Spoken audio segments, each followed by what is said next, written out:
राधे राधे, हरे कृष्णा। कैसे हो आप सभी लोग? आशा करती हूँ आप सभी परम मंगल में होगे, स्वस्थ होगे, अच्छे होगे।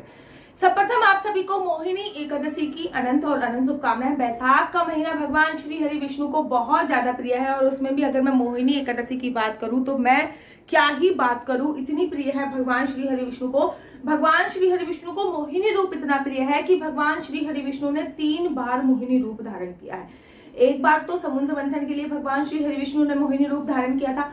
मतलब राक्षसों से अमृत बचा के देवताओं को पिलाने के लिए। दूसरी बार भगवान शिव को बचाने के लिए भगवान ने मोहिनी रूप धारण किया था जब भस्मासुर नामक दैत्य आ गया था। और तीसरी बार भगवान शिव को दिखाने के लिए भगवान ने मोहिनी रूप धारण किया था। कहते हैं भगवान का जो मोहिनी रूप था ना, वो इतना सुंदर मोहिनी रूप था, इतना सुंदर मोहिनी रूप था कि उस मोहिनी रूप में 1000 लक्ष्मी माता समाहित हो जाए। कहते हैं पूरे संसार में सबसे सुंदर माता लक्ष्मी है और माता लक्ष्मी से सुंदर राधा रानी है, लेकिन वो दोनों भी भगवान के मोहिनी रूप में इतना सुंदर है कि उन दोनों के मोहिनी रूप में 1000 राधा रानी, 1000 माता लक्ष्मी समाहित हो जाए। इतना सुंदर है भगवान का मोहिनी रूप।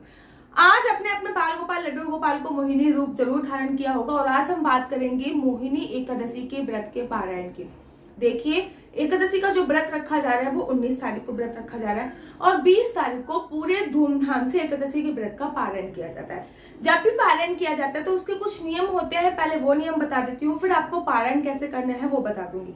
सबसे पहले एकादशी का दिन आपने पूरे दिन किसी की निंदा चुगली नहीं करी, व्रत रखा बड़े धूमधाम से। पूरी रात अगर आप जगे हो तो सर्वोत्तम है। अगर आप पूरी रात नहीं जग पाए, आपने एक अखंड जोत जला दी होगी, अगर वो भी नहीं जलाई तो द्वादशी वाले दिन सुबह सुबह आप उठिए, पृथ्वी शयन आपने किया होगा। द्वादशी वाले दिन उठिए, पानी में गंगा जल इत्यादि डाल के स्नान कीजिए, क्योंकि बैसाख के अंतिम 5 दिन भी चल रहे हैं। कुछ भी नियम का पालन करें चाहे न करें, लेकिन बैसाख के अंतिम 5 दिनों में कम से कम गंगा जल डाल के तो स्नान कर लीजिए। बैसाख पूर्णमासी की बहुत बड़ी महिमा है। द्वादशी वाले दिन सुबह सुबह ब्रह्म मुहूर्त में उठना होता है। उठने के बाद सबसे पहले स्नान करना होता है, फिर कोई भी कपड़े पहन लीजिए। इसमें कोई जरूरी नहीं कि पीले ही पहने।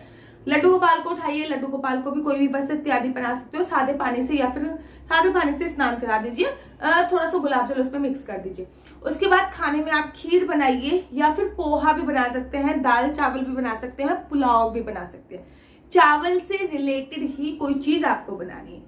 मैं मोस्टली प्रेफर करती हूँ कि मैं खीर बनाऊं, क्योंकि हमारे बाल गोपाल लड्डू गोपाल को 5 मीठी चीजों में से एक खीर का भोग भी बहुत ज्यादा प्रिय होता है। तो मैं मोस्टली प्रेफर करती हूँ कि दूध में चावल डाल के खीर बना दूं, चाहे वो थोड़ी ही क्वांटिटी में बना दूं, लेकिन मैं कोशिश करती हूँ कि मैं खीर बना दूं। उसके बाद खीर बनाने के बाद जब वो खीर बन जाए तब आप किसी ब्राह्मण देवता को घर पर बुलाइए। और भी खाना बना सकते हैं, जैसे कि पूरी हो गया, चावल हो गया, छोले हो गया। जो भी खाना बनाएंगे वो आप याद रखिए, जो भी आप खाना बना रहे हैं बिना लहसुन प्याज का ही बनेगा। लहसुन प्याज का उसमें उपयोग नहीं करना।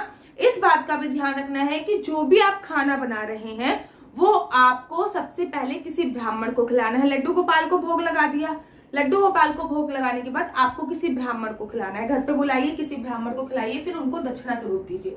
ठीक है, इस बार जो आपको दक्षिणा देनी है, जो द्वादशी पे इस बार जो दान करना है, वो आप मटके का दान कर सकते हो, जल का दान कर सकते हो, जूते चप्पल का दान कर सकते हो, छतरी का दान कर सकते हो, मैंगो हो गया, रचना हो गया, ठीक है ना, इन चीजों का दान कर सकते हो। ठंडी तासीरता दिलाने वाली चीजों का दान कर सकते हो। साथ ही के साथ कुछ अमाउंट भी रख सकते हो। आप इतनी सुबह सुबह दीदी ब्राह्मण देवता नहीं मिले तो हम क्या करेंगे? किसी भी गरीब को भोजन करा सकते हो। कोई गरीब भी घर पे आने को तैयार नहीं है दीदी, फिर हम क्या करें? आपके घर पे आपके मान्य होंगे, आपके मान्य आपकी नंद होती है और सास होती है। आप अपनी सास और नंद को भी भोजन इत्यादि करा सकते हो, लेकिन ध्यान रखिए कि उन्होंने स्नान कर रखा हो, ठीक है ना, तभी आपको उन्होंने।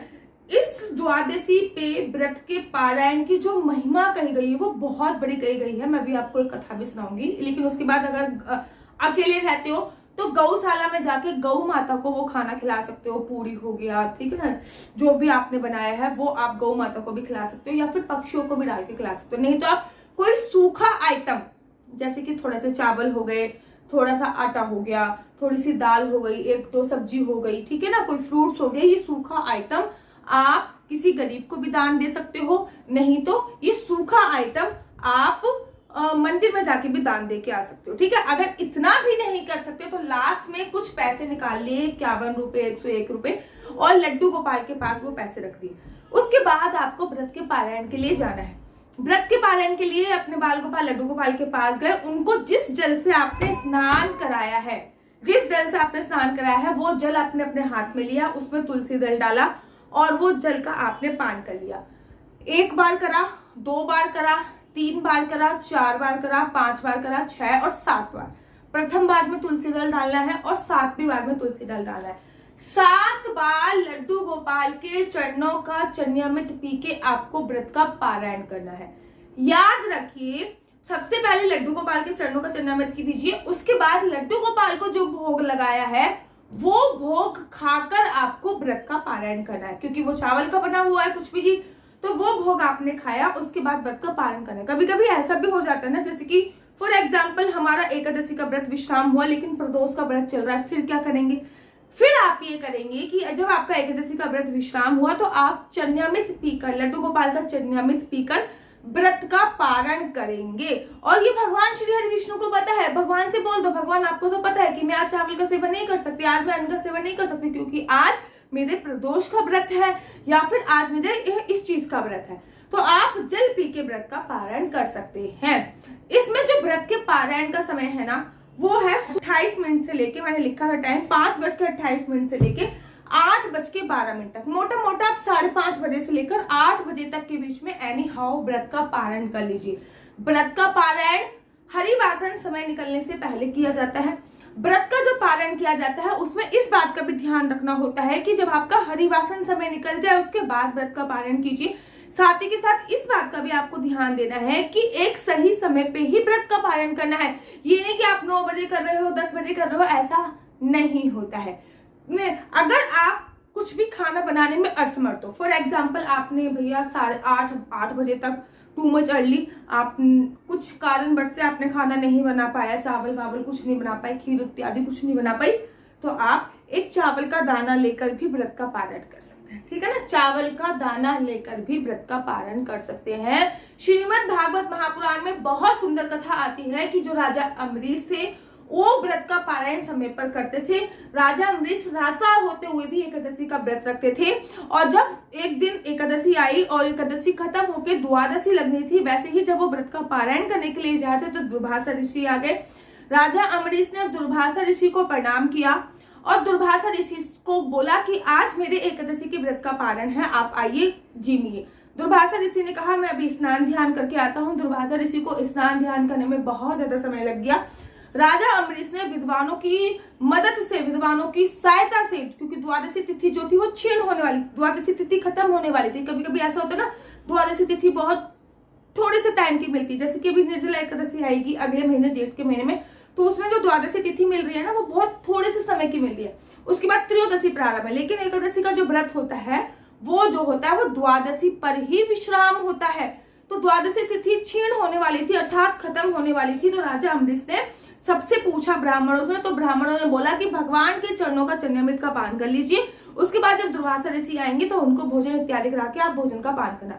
जैसे ही वो चरणामृत का पान करने लगे वैसे ही दुर्वासा ऋषि आ गए। वो बहुत ज्यादा क्रोधित हुए कि तूने मुझे वचन दिया था कि पहले मुझे खिलाएगा फिर भोजन करेगा। तो उन्होंने अपनी एक जटा निकाली और नीचे पटक दी, उससे एक राक्षसी प्रकट हो गई जो कि राजा अम्बरीश को खाने के लिए दौड़ी। जब वो राक्षसी राजा अम्बरीश को खाने के लिए दौड़ी वैसे ही भगवान श्री हरि विष्णु का सुदर्शन चक्र प्रकट हो गया और वो दुर्वासा ऋषि के पीछे भागने लगा। दुर्वासा ऋषि भागते भागते भगवान भोले बाबा के पास गए। भोले बाबा ने कहा कि क्षमा चाहूंगा, लेकिन जिनका ये सुदर्शन चक्र है वही आपकी रक्षा कर सकते हैं। ब्रह्मा जी के पास गए, ब्रह्मा जी से कि बोले भाई आप तो मेरे पिता हो, आप मेरी रक्षा करो। तो ब्रह्मा जी ने कहा बेशक तुम मेरे पुत्र हो, लेकिन इस सुदर्शन चक्र से मैं तुम्हारी रक्षा नहीं कर सकता। भगवान विष्णु के पास गए, भगवान विष्णु से कहा कि आप अपना ये सुदर्शन चक्र शांत कीजिए। भगवान विष्णु ने कहा कि आप संत हो, आपका हमारे द्वार पे आना बहुत अच्छा है, लेकिन अहम भक्त पराधीनम, मैं भक्तों के अधीन हूं और मैं ये सुदर्शन चक्र शांत नहीं कर सकता। आप राजा अम्बरीश से ही जाके माफी मांगिए। दुर्वासा ऋषि राजा अम्बरीश के पास गए, देखे तो राजा अम्बरीश उनका इंतजार कर रहे हैं। राजा अम्बरीश के चरणों में गिर गए कि आप ही भगवान के श्री हरि विष्णु के सच्चे भक्त हो, आप जैसे भक्त को मेरा प्रणाम है। राजा अम्बरीश ने सुदर्शन चक्र को शांत किया, फिर ब्राह्मण को भोजन कराया। तो द्वादशी द्वादशी पे जो है ब्राह्मण को भोजन कराने की बहुत बड़ी महिमा है, द्वादशी पे समय पे व्रत के पारायण की बहुत बड़ी महिमा है। आशा करती हूँ कि आपको मेरी वीडियो अच्छी लगती होगी, और अगर आपको मेरी वीडियो अच्छी लगती है तो आप अपना यूट्यूब चैनल हरि बोल को लाइक शेयर सब्सक्राइब करना बिल्कुल भी मत भूलिए। तब तक के लिए मुझे दीजिए इजाजत। राधे राधे, हरे कृष्णा।